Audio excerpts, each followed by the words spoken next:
every project we worked on, it became very advanced very quickly, turning into months of effort, and we just thought that was ridiculous. So, as the saying goes, the definition of insanity is doing the same thing over and over again and expecting a different outcome. We approached every project thinking it would be simple, but when it came to payments and payments orchestration and automations, it was far from simple.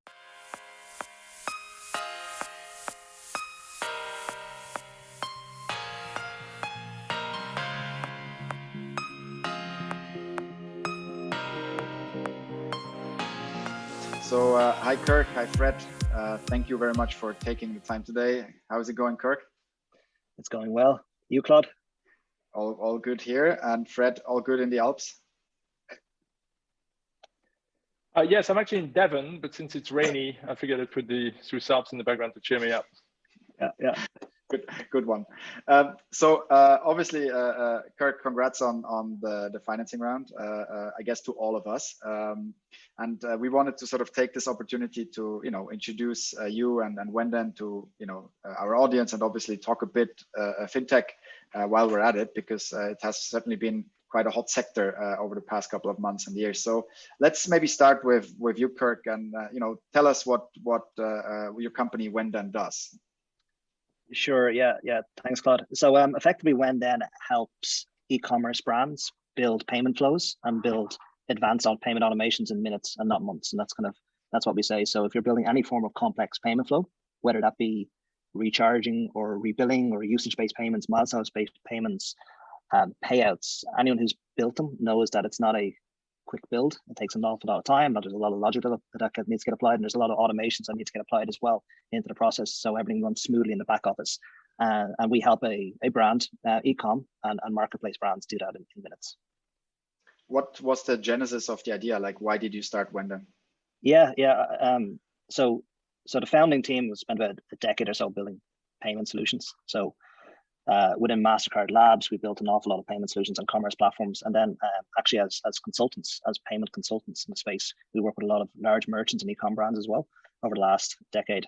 And I suppose every project starts in a really nice way, saying, hey, we want to build this e-com website, we want to build this marketplace, and it all sounds nice and dandy until you get into the detail. And what we started to find, the more and more we worked on these projects, both for MasterCard and for large e-com brands, is that when you get into the detail, there's a lot of complexity involved. Multiple gateways, multiple payment methods, non-traditional or non-obvious payment flows, such as just collect the payment and charge the payment. Some wanted to collect the payment and charge the payment later based on an event, whether it be a date event or a data event. Some wanted to pay out an aspect of that payment to somebody else in the flow, maybe a partner. Some wanted to recharge that payment based on certain events, billing. Every project we worked on, it became very advanced very quickly, turning into months of effort, and we just thought that was ridiculous. So, as the saying goes, the definition of insanity is doing the same thing over and over again and expecting a different outcome.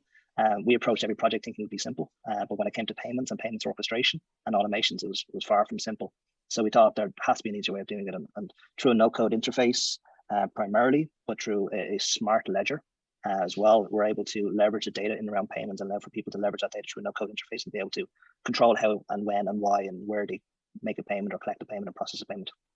Okay, cool. Fred, obviously we had some conversations about WhenThen, but what would you say was, what was it that drew you to invest in WhenThen, and what was sort of pushed you over the line in a positive sense?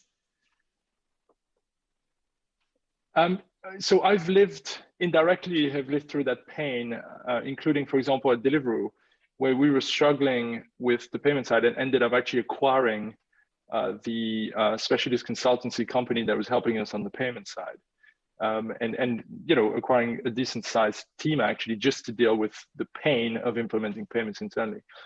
You also see, I think of it as like waves of innovation. So let's start by building the add-ins of this world. Let's make payment acquisition easier. Then we build Stripe. Let's build payment platforms that are, can do payouts, payments in, etc. And you see that this infrastructure is now in place. We've moved quite far away from the absolutely awful payment infrastructure that we were used to 10 years ago, especially with the disappearance of the merchant processes and all that stuff. But now you basically moved the problem internally because people are having to adopt these multiple modes of payment, Klarna, Pay Later, etc. Then in every country seems to have its own flavor of it. And so when you're building a global company in e-commerce, that pain becomes quickly absolutely unbearable. And I think, as Kirk said, from the outside, payments always look simple, and when you're in the guts, it's actually really, really hard. And by the way, you're dealing with people's personal information and credit card information, etc. So it's not like you can take risks with that. So that's from the trend standpoint. And then when you meet somebody like Kirk and his team, you kind of get a feeling of inevitability. When a team's been doing this for so long and they're so deep, you kind of know these guys are going to generate value. How big that's going to be, like, time will tell. But at least you get the sense that, you know, a team of insiders like that will go and nail the problem in the right way. And I think macro trends plus teams who know exactly what they're doing is enough to write a check with an entrepreneur of the quality of Kirk. I agree. So maybe to wrap it up, a final question, Kirk, for you and your team, what are sort of the next, you know, major milestones on the journey and you know, things that you're looking to achieve, you know, next, and where is WhenThen going? Yeah. So I suppose we're in private beta at the moment. So we're letting some partners through, particularly ramping that up through August, September. What we mean by that is we're letting people who, I suppose, have very advanced payment flows that are really struggling from a lack of insight and monitoring, enhancing them and making them a little bit more seamless. We want to speak to them. So anyone who's listening to this, we'd love for you to get in touch if that problem resonates. And what we want to try to do is get into market, you know, in the autumn of this year and go publicly live, and allow for people to onboard into WhenThen with ease in a matter of minutes, be able to create their payment flows within inside WhenThen, monitor those payment flows, power up those payment flows, and really make payment operations a breeze inside our organization. So that's the idea. So that's the short term. Just that's what 2021 looks like. Generally speaking, I suppose we're successful when the industry doesn't need specialized payment advisors or consultants. We think that's ridiculous. When any engineer with any capability can build a complex payment flow, that's what we're trying to empower in the industry, and so that's our long-term goal.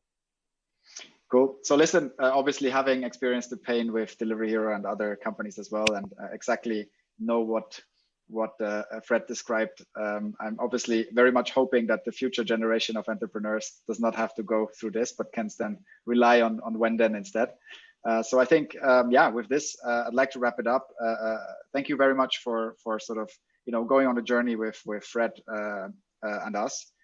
We are super excited to, you know, to do this with you, and it was great having you both on the Zoom call, I guess. Yeah, thanks so much, Claude, and thanks, Fred, for the trust. You know, we're super excited about you guys as partners, so appreciate it. Fantastic. And, you know, in parting, I think for me, the difference between a good product and a great product is the difference between abject failure and amazing success. And I think what this team has done is demonstrate amazing product chops. So we're super excited to back them. Also, Cavalry so far has been an incredible partner. So great first deal to do together, a great first team to back, and hopefully many more to come. Yeah, awesome. Awesome. Thanks, guys. Cheers. Bye. Bye.